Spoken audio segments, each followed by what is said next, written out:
accueillir un autre comédien pour continuer et conclure l'émission, Sergi Lopez. Non mais attendez, 10 secondes. Hein. Ah bon. Allez-y. Bah, faites rentrer Sergi Lopez alors. Sergi Lopez, il est là, il est dans la loge. Évidemment, tout le monde connaît Harry, un ami qui nous veut du bien. Tout a démarré avec Western, un film de Manuel Poirier. Et il est à l'affiche d'un 6e film de Manuel Poirier qui s'appelle Les femmes ou les enfants d'abord.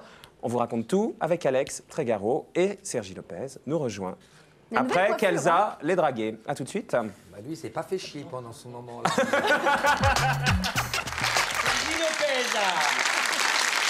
Pendant toute cette semaine, Sergi Lopez a passé son temps à se faire applaudir. Mais aussi à boire, à rencontrer des journalistes à leur bureau. Mais là, vous êtes encore dans un schéma. Et comme il est espagnol, à faire la sieste. Mais il lui est aussi arrivé d'aller à la rencontre de son public. Accompagné du réalisateur Manuel Poirier, ils présentaient en avant-première dans une dizaine de villes de Bretagne leur nouveau film « Les femmes ou les enfants d'abord » et manifestement le public aime. La première fois que je vous ai vu, j'ai dit ce mec-là il ira loin. Vous êtes sympathique. Jusqu'à Perros-Guirec. Effectivement, Sergi Lopez a bien réussi son coup. Arrivé en France il y a 12 ans sans parler le français, il se fait très vite connaître du grand public avec Western et ses 1,5 million de spectateurs, déjà sous la direction de Manuel Poirier.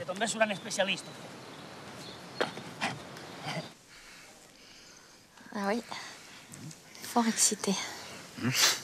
Suivront d'autres succès, aussi bien critiques que populaires, comme une liaison pornographique avec Nathalie Baye, et surtout son rôle de méchant dans Harry, un ami qui vous veut du bien. Tu sais ce que Michel pense de toi? Non. Que t'es une connasse avec un pochis dans la tête. Méchant, c'est vrai, mais César du meilleur acteur l'année dernière. C'est le meilleur acteur attribué à Sergi Lopez, c'est vrai. Je trouve ça un peu excessif. Bon, je reçois ces prix, c'est-à-dire, moi, je recommande, je suis un peu... Une réussite rapide qui n'a pas vraiment changé le comédien. Sergi Lopez vit toujours en Espagne avec femme et enfants. Quant à sa carrière, il la mène sans vraiment de calcul.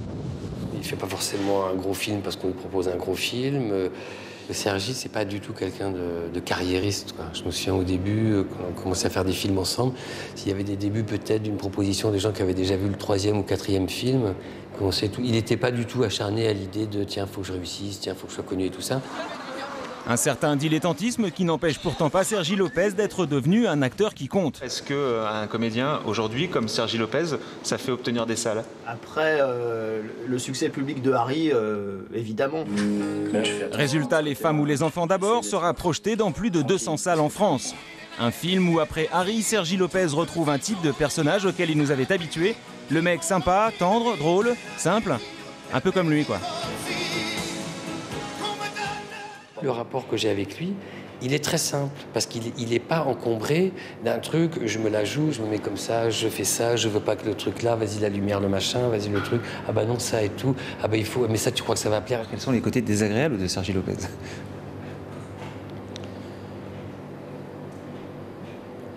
D'accord, donc vous l'aurez compris, Sergi Lopez serait une sorte d'homme parfait. Et en plus, je vous le donne en mille, il plaît aux filles. Il n'y a aucun homme qui vient vous voir, je crois que vous les agacez un peu. Ah non, attendez. Il y en a pas mal. C'est vrai que je fais Ah ouais, j'ai oublié, il est modeste aussi.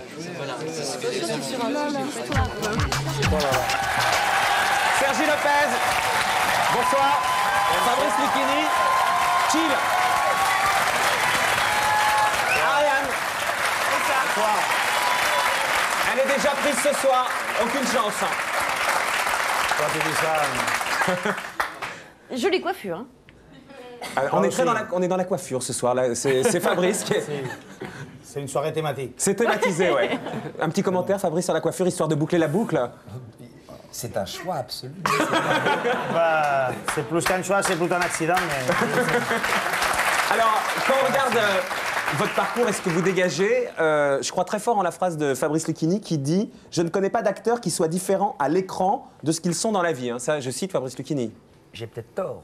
Mais moi, je vous crois. Et surtout, en le regardant, ce que je veux dire, c'est que vous avez l'image dans les films, à part dans Harry, de quelqu'un de super sympa, cool et tout, et on vous croit sincère. Qu'est-ce que je peux dire? Oui. C'est une blague, oui. Non, je ne sais pas. J'imagine que oui, que tous les acteurs... tous les acteurs et tous les gens en général dans le monde, on dégage des choses malgré nous. Ça c'est sûr, mais est-ce que c'est fidèle de ce que vous êtes, Je ne sais pas. Vous êtes un bon mec sympa, comme dans les films? Comme dans les films? Dans quel film? Ça dépend, tu vois, c'est Harry... Hormis Harry. Oui, je sais pas. Là, dans le film que vous nous défendez ce soir, vous interprétez un homme proche de la quarantaine qui a démissionné un peu de son rôle de père et, et de mari, pas méchant, plutôt égoïste. Plutôt égoïste. Pas méchant, plutôt égoïste. Bah, on n'est pas forcément méchant en étant égoïste, hein, un peu égoïste. Non, mais je ne vois pas comment vous faites les rapports. Pas méchant, plutôt égoïste. C'est deux choses différentes. Pas méchant, virgule. Moi, je dirais pas méchant, plutôt bon. Quoi, non? Plutôt bon. Plutôt sympa. Un peu mou. Oui, un peu égoïste quand même. Un peu égoïste? Oui, un peu égoïste quand même. Un peu... non? Vous parlez du personnage du film? Bah, pas de vous. De moi? Non, voilà, ça chauffe, du personnage. Du personnage? Vous parlez du personnage du film de Les femmes ou les enfants d'abord? Oui. Qu'il est plutôt égoïste? Un peu quand même. Pourquoi? Bah, parce qu'il s'occupe pas trop de ses enfants, quand c'est un peu le souk, c'est un peu... Au début, hein, je parle du début du film. Oui. On sent qu'il a un peu démissionné, quoi, sur un peu la crise de la quarantaine. Non, on n'a rien compris. Rien, on n'a rien compris. Alors. Non, c'est peut-être possible que vous avez rien compris. Ça m'est certainement. Ça arrive. Et à nous plus qu'à d'autres en plus. C'est pas que. C'est peut-être qu'il a quelque chose d'égoïsme aussi, comme tout le monde. Je ne crois pas qu'il soit particulièrement égoïste. C'est vrai qu'il est dans la quarantaine. Moi, j'y arrive, je suis toujours une jeune fille, j'ai 36. C'est très thématique ce soir aussi. Très thématique. Sur la recherche de la féminité avec les couettes africaines. Et donc, il se pose des questions par rapport à la vie, où on est, les rêves. En tout cas, très permissif, ça voulait bien qu'on dise ça. Il laisse ses enfants faire n'importe quoi, notamment dessiner sur les murs. Et peut-être qu'on dit vraiment n'importe quoi ce soir, mais on se dit, Sergi Lopez, avec ses mômes, il doit être pareil, il doit les laisser un peu faire n'importe quoi. C'est-à-dire la manque d'autorité. On n'est jamais ou autoritaire ou pas autoritaire. Des fois, on est plus autoritaire de ce qu'on voudrait et après, on regrette. Et des fois, on n'est pas assez autoritaire. Je sais pas, les enfants, c'est un monde de fous. Mais sur le côté gentil, effectivement, dont parlait Marco, à votre avis, pourquoi justement on vous propose souvent que des rôles de gentils? Hormis Harry, qu'est-ce qui fait que vous n'avez pas envie de jouer les gros durs, vous? Les gros durs, les méchants, les truands, les n'importe quoi, mais on a l'impression que vous êtes toujours le mec vraiment sympa. Vas-y. Non, elle est déjà prise. Hein. Je ne sais, oui, mais tu dis ça. Je ne sais pas pourquoi, j'imagine que je ne sais pas pourquoi. En fait, je me demande pourquoi. Pourquoi déjà on me donne des rôles? Moi, je n'ai pas spécialement envie de jouer ou des méchants ou des pas méchants. Moi, ça m'est un peu égal. Moi, j'ai envie de jouer. Et j'aime bien jouer. Je ne peux pas m'empêcher, c'est comme quand on lit un livre, quand tu lis un scénario qui te plaise. Après, jouer. Harry, par exemple, au début, on me proposait de jouer l'autre rôle. L'autre rôle, oui, le rôle de Laurent Lucas. Et moi, j'étais d'accord aussi. Ouais. C'est-à-dire. Tout vous va? Non, pas tout. J'essayais de jouer la petite fille de 8 ans et ça n'allait pas. Et alors, vous étiez dans les pourquoi. Pourquoi, à votre avis, aussi rapidement, vous avez intégré le cinéma français, western, et hop là, ça a explosé pour vous. Un César l'année dernière. Il y a 12 ans, c'est peut-être caricatural, mais c'est ce que j'ai lu. Vous parliez à peine le français? Non, à peine. À peine, du tout. Du tout? Du tout. Quand vous êtes arrivé à Paris, zéro, pas un mot. Zéro. Vous arrivez, faites un peu de babysitting, un peu de trucs, et hop là, 10 ans après, vous cumulez les films, le 6e de Manuel, là, Poirier. 7e, oui. 7e. C'est parce qu'il y en a un qui n'est pas sorti en salle, qui était pour la télé. Ah d'accord, 7e de Manuel Poirier. Ouais. Et hop, un César, le film... Comment vous expliquez cette intégration rapide?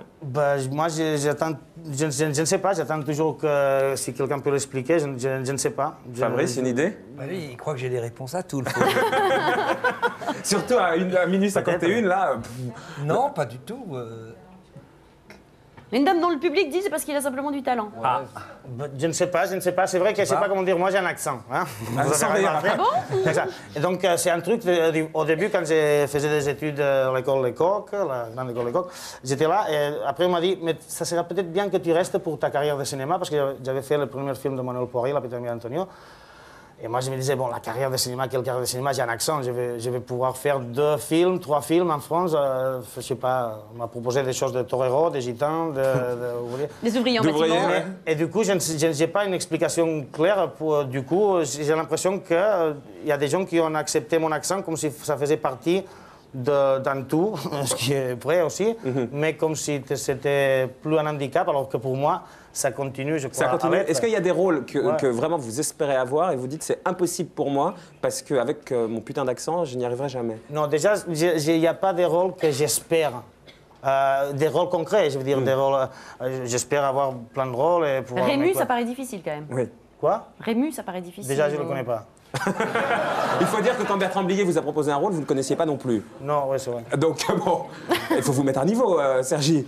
Vous faites carrière ici en France, mais vous vivez en Espagne? Oui, en Catalogne. En Catalogne. Et, vous, là, et là-bas, vous faites carrière aussi? Un peu, oui. Si, depuis Western, ça a changé un peu. Ah, c'est le tout. succès français qui a Oui, fait exploser l'Espagne. exact. Mais vous êtes plus une star en France qu'en Espagne. Ben, je ne me rends pas compte de ce que ça. Je veux dire, maintenant, par exemple, depuis Harry, c'est vrai qu'au niveau de la popularité dans la rue, en France, on me reconnaît, ah tiens, Harry. Alors qu'en Espagne, c'est ah, mais tiens, vous jouez, vous êtes français, vous jouez dans le cinéma français, vous êtes catalan. Il faut dire qu'ils sont spéciaux, les Espagnols. Parce Il qu'il y a paraît jamais- que Vercingétorix, ça fait un carton là-bas. Comment Il paraît que Vercingétorix, ça fait un carton, le film de Christophe Lambert. Je ne sais pas, je ne suis pas au courant des chiffres. Ah oui, mais moi, je vous dis, ils sont spéciaux, vos copains. Ah, ils sont très spéciaux. Ah bah, vos compatriotes. Mais Vous l'avez vu, Vercingétorix? Non, mais bon, enfin, tu vois, je suis très, c'est quelque chose de laquelle je ne suis pas très fier. Je ne suis pas du tout cinéphile. Pas du tout. Donc, Pourquoi mais ça, enfin, mais j'ai pas vu Vercingétorix, là. Donc, Vous avez déjà vu je Fabrice crois au que c'est pas le premier film que je dois Vous voir. avez déjà J'ai vu plein Fabrice d'autres au choses à cinéma? voir. Hein? Vous avez déjà vu Fabrice au cinéma? Si, oui. Mais pourquoi vous n'êtes pas cinéphile? Ben, je ne sais pas, parce que je crois que c'est une chose que je me suis dit à la première interview qu'on m'a fait. Je me dis, bon, alors qu'est-ce que j'ai fait? J'ai dit que oui, je suis cinéphile. J'ai dit, en France, j'ai dit que je connais le cinéma espagnol, parce que comme ça, je pouvais me remercier. Ou j'assume, c'est-à-dire que c'est comme ça, parce que j'ai jamais eu l'habitude d'aller au cinéma. Chez moi, dans le village où j'habite, il y a un cinéma, mais bon, le film qu'il y avait le dimanche, le truc de dimanche, cinéma. Mais vous savez, Dimanche, c'était la plage ou il y a c'était. Il y a un truc génial bistrot. qui est un magnétoscope qui existe Comment maintenant. Il y a un truc génial, c'est un magnétoscope. Vous prenez une cassette d'un film. Vous la n'avez prenez plus besoin d'aller au cinéma. Mais et vous pouvez regarder le film? Oui. Ah oui? On est dans un autre monde. En tout cas, les critiques du film sont excellentes. Le film de Manuel Poirier.